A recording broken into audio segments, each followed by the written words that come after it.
मुंबई महानगरपालिकेच्या येणाऱ्या निवडणुकीसाठी प्रभाग आरक्षणाची सोडत जाहीर झाली। यात अनुसूचित जाती आणि अनुसूचित जमातीसाठीच्या आरक्षणात मोठे बदल झालेत। परिणामी 11 माजी नगरसेवकांची उमेदवारी धोक्यात सापडली आहे। उद्धव सेना आणि शिंदे सेना या दोघांनाही याचा फटका बसलाय। आता हे बदल काय आहेत, धक्का कोणाला बसलाय आणि कोणाला दिलासा मिळालाय पाहूयात। पण त्याआधी आरक्षण सोडत म्हणजे काय जाणून घेऊयात। मुंबई महानगरपालिकेत एकूण 227 प्रभाग आहेत। यापैकी एससी साठी 15 आणि एसटी साठी 2 प्रभाग आरक्षित असतात। ही आरक्षणे प्रत्येक 5 वर्षांनी नव्याने ठरवली जातात, जेणेकरून विविध प्रवर्गातील उमेदवारांना संधी मिळेल। कालच्या सोडतीत एससीच्या 15 पैकी बऱ्याच प्रभागांमध्ये बदल झालेत, ज्यामुळे मागील वेळी ज्या प्रभागातून निवडून आलेले नगरसेवक आता त्या प्रभागातून लढू शकणार नाहीत। एसटीच्या 2 प्रभागांपैकी एका प्रभागातही बदल झालेला आहे। हे बदल का महत्त्वाचे आहेत, कारण यांमुळे पक्षांच्या उमेदवार निवडीवर थेट परिणाम होतो। आता याचा फटका कोणाला बसलाय म्हणजे 11 माजी नगरसेवकांची यादी जाणून घेऊयात ग्राफिक्सच्या माध्यमातून। एससी आरक्षणामुळे सर्वात मोठा फटका 11 माजी नगरसेवकांना बसलाय। हे सर्वजण मागील निवडणुकीत सर्वसाधारण ओबीसी किंवा महिला प्रवर्गातून निवडून आले होते।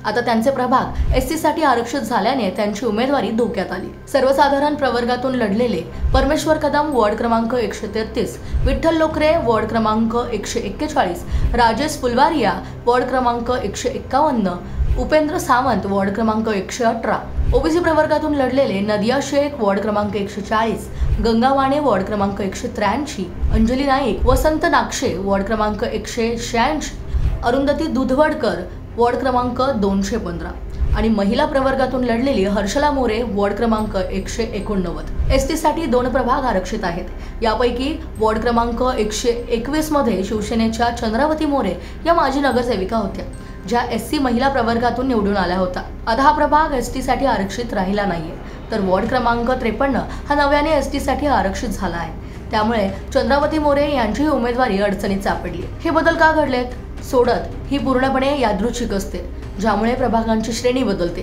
परिणामी जुन्या उमेदवारांना नवीन प्रभाग शोधावा लागेल किंवा पक्षाकडून दुसरी संधी मिळवावी लागेल।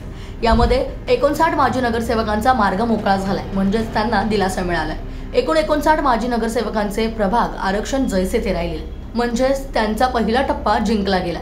आता फक्त पक्षाकडून तिकीट मिळवण्याची वाट पाहत आहेत। यात भाजपचे 26 माजी नगरसेवक, शिंदे सेनेचे 14 माजी नगरसेवक, उद्धव सेनेचे 11 माजी नगरसेवक आणि काँग्रेस आशा खोपरकर, मेहर हैदर, अशरफ आझमी यांसारखे। याशिवाय माजी महापौर किशोरी पेडणेकर, अनिल कोकिळ, प्रभाकर शिंदे, बाळा तायवडे यांनाही दिलासा मिळालेला आहे। हे आरक्षण कायम राहिल्याने त्यांचा निवडणूक लढण्याचा मार्ग मोकळा झालाय।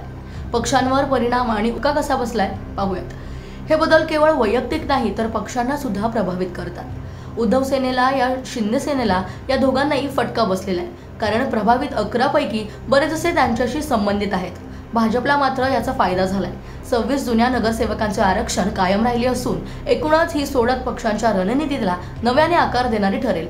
आता उमेदवारांची अंतिम यादी कधी जाहीर होईल याकडे सगळ्यांचं लक्ष लागले। म्हणजेच एससी एसटी आरक्षण बदलांमुळे 11 माजी नगरसेवकांना धक्का मिळालाय, पण 59 जणांना दिलासा मिळालाय। पुढील अपडेटसाठी माय महानगर लाईव्ह सोबत राहा आणि तुमचा वॉर्ड कोणत्या प्रवर्गात आलाय आम्हाला कमेंट करून नक्की सांगा।